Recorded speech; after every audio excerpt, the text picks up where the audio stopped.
Hello everyone, my name is Catherine Daniel, and I'm doing my oral presentation on Walt Disney. Walt Disney was born on December 5, 1901, and died on December 15, 1966. Walt Disney was a high school dropout, and he almost sold vacuum cleaners for a living. Fun, right?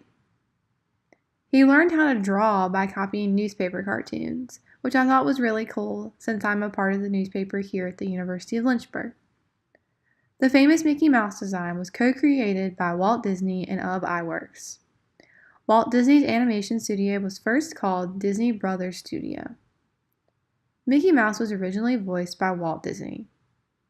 Disney's wife, Lillian Bounds, gave her husband's famous mouse a name.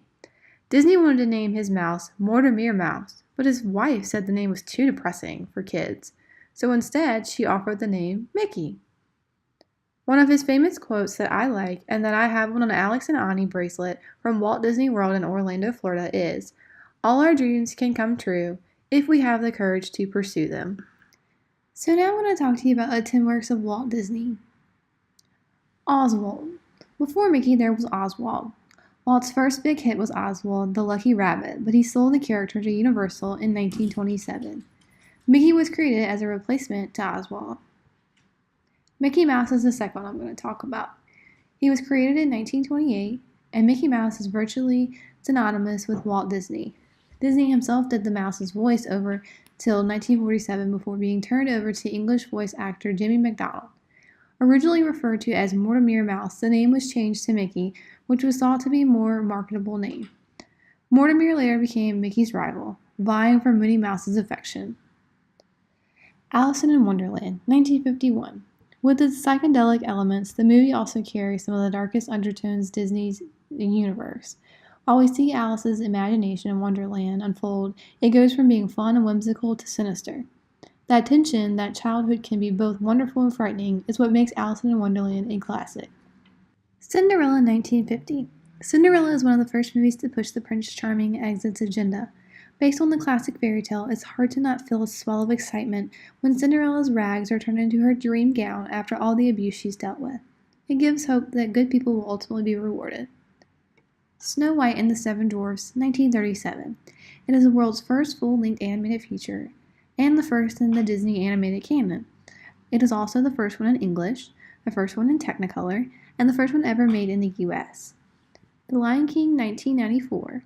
The Lion King presents an original story, albeit one inspired by the biblical tales of Moses and Joseph, as well as Hamlet and Macbeth, and perfectly balances the serious and comedic tones.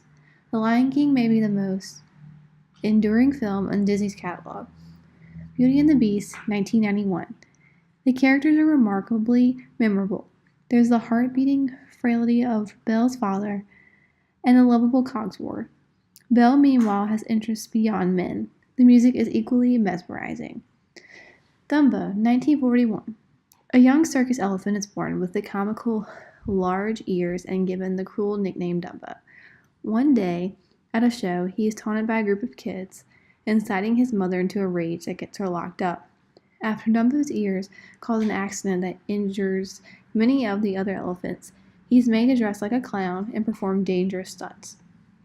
Everything changes when Dumbo discovers that his enormous ears actually allow him to fly, and he astounds everyone at the circus with his new talent. Bambi, 1942.